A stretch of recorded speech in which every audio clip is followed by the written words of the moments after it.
Welcome back to Final Sector, guys. We've got our Bahrain Grand Prix preview. Yes, that's right. We're finally back in racing for 2022. We're very, very excited. We just released a video with the Bahrain preseason test. Hopefully should have come out just before this. If you want to know our full thoughts on where we think everyone is stacked up after the testing, you can go watch that one. This is just going to be a short preview. But yeah, the Bahrain Grand Prix, it's come up surprisingly quickly. Like that off season was very, very quick. I feel like compared to most years. We'll just kind of recap on our last video who we think is going to be really strong going into this weekend. I think Red Bull and Ferrari are ahead of Mercedes at the moment, so I expect them. I expect them more towards the front. It's gonna be an interesting one. Like, obviously we're so running in the blind here, running in the dark, because we don't actually know. You know, testing is sort of, we don't really know a huge amount from that. But yeah, I just can't see a world where Red Bull and Ferrari are not up there fighting for poles and wins. So at Bahrain at the very least. So. I'm curious to know what you think, what you see is going to happen, and if there's any twists in the tail that might happen for the first race. No, I agree. I mean, I'll say as a high point, I think we still have quite a distinct 3, and then a smidge of a gap towards everyone else. It's a bit more of an unknown. Yeah.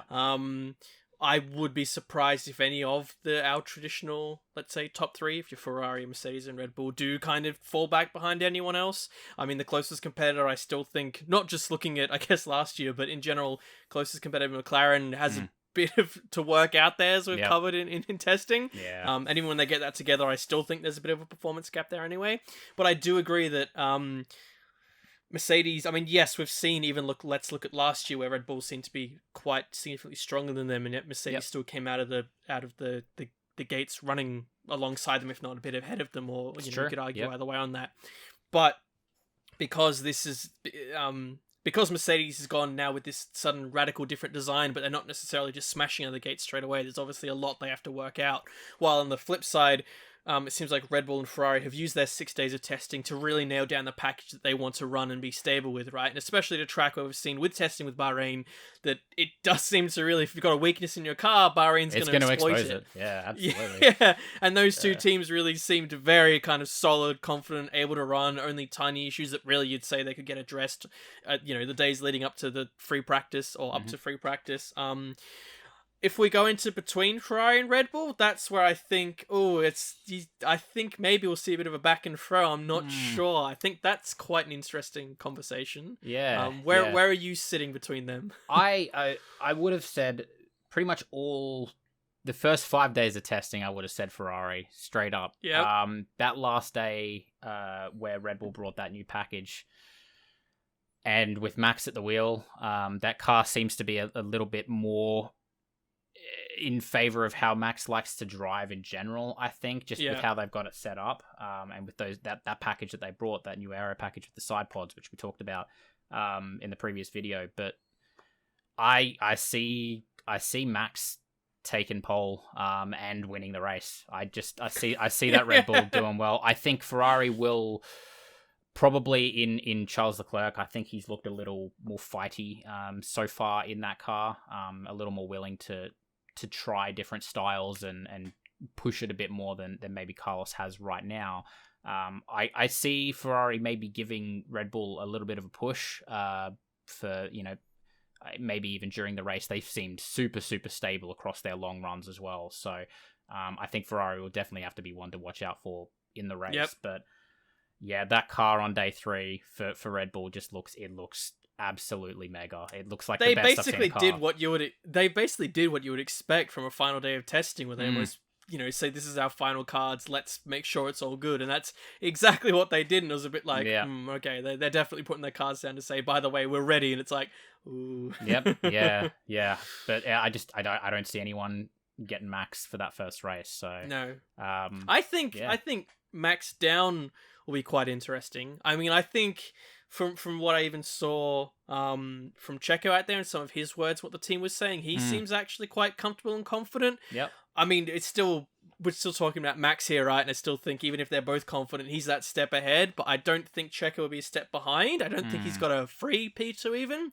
I reckon it will actually be quite close between Checo, the two Ferraris. And of course, we have to remember that even if the Mercedes is struggling, they still have, a Hamilton in there, which, on his day can just come up with just something. Yeah. And we've got a Russell that's untested too. So I think this actually sets it up to be quite interesting. Even if I think, let's say Max does run away with it a little bit, there'll be enough, I think, going on right behind him that it'll be like, okay, we kind of get why this is happening, but look at this thing that's happening behind, right? Yeah, I absolutely agree. Mercedes, they have two really strong qualifiers, as we've seen in the past. So even if that car is maybe a little bit behind what they expect, whether or not they can get it fixed for the race or for the first, for the Friday, for the first practice sessions, I still think that both of those drivers can get the absolute maximum out of the car that they're given. Yep. So, I think you still have to kind of keep an eye on them, but I don't know with the balance. I don't see over a race distance, right? You could say in quali they might just pull something out,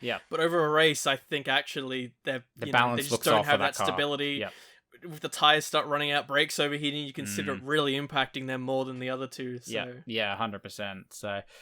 The one thing I think you talked about a little bit, or I guess we talked about a little bit in the previous video, is how we think the midfield is going to sort of shape up. And that, I think, is almost more interesting than... Because we already sort of know the top 3-4-ish teams, which is more or less the same as what we had last year. We think are sort of going to be more towards the front, but the midfield / back markers becomes... It's just a massive question mark, isn't it? It's such an unknown. I don't know if you have a prediction or anything, but I can't confidently say anything. Until I see this first race, I just don't know. I don't know.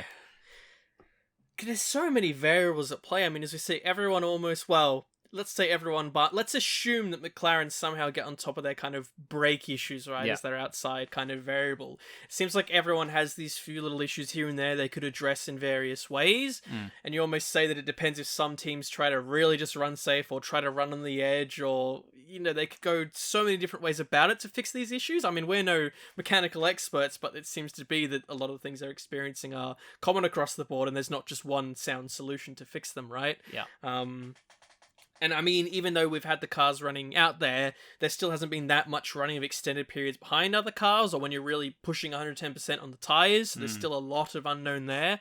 I think even maybe that let's say the order that we see at the end of quali could be completely different to the race, and the race after could be completely different too, right? And I mean, even going to a different type of track, like we're going here, and then we're going to Jeddah next, which is vastly different, and then we're going to Australia, which is vastly different. Yeah. So, even whatever we predict here or even see here could just change next week. Complete time. Yeah.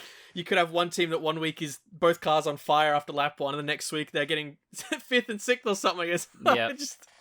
Who knows? So hard. I guess the only teams I see probably, like I said, McLaren, I think on the back foot. I think in terms of their actual performance, if they get their car running, is fine, but I think it's more the reliability that is just a big question mark. The Williams, I think, is struggling. The balance of that car seems to be not fantastic. The Alpine, again, same sort of deal. They just don't look super comfortable.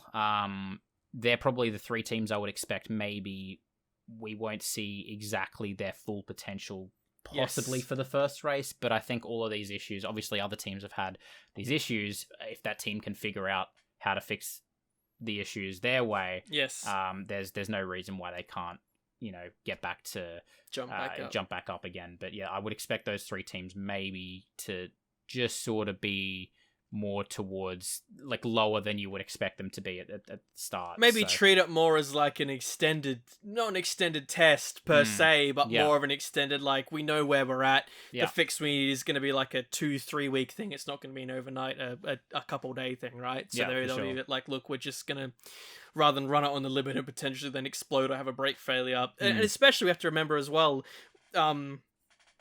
it's all well and good if you come into a race and you kind of give it your all and then you break down halfway and you go, but, we kind of just had to run there. I guess even if we've seen with Red Bull in Renault in a few past years, right? How they really pushed it, but the car kept blowing up and they said, well, we could run it low, but then what's the point of us being here, right? Yeah.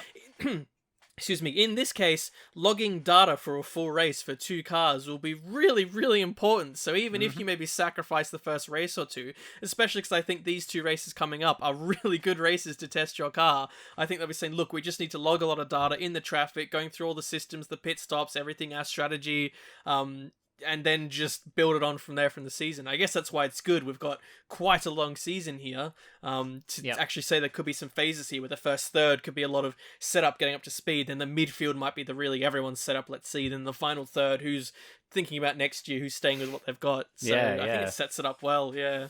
Yeah, it's going to be very, very intriguing. I'm very curious, those of you watching, who you think is going to come out of the gates flying. I'm sure 90% of you are going to say Ferrari because that just seems to be the general consensus. I can't really blame you. The hope is, I know I've still got, my prediction is that Max will take pole and he'll take the race. I know it's maybe a little boring, with so many people expecting it to be a lot closer. I just, that Red Bull looks mighty and Max is at the top of his game at the moment. So, but yeah, I'm curious to know what you think in the comment. What do you think, Kyle? Seeing as we're doing predictions, give us a definite answer. I don't think I explicitly mentioned it, but I'm on the same page as well. Yeah. You are? Yeah, Max and Max? All right.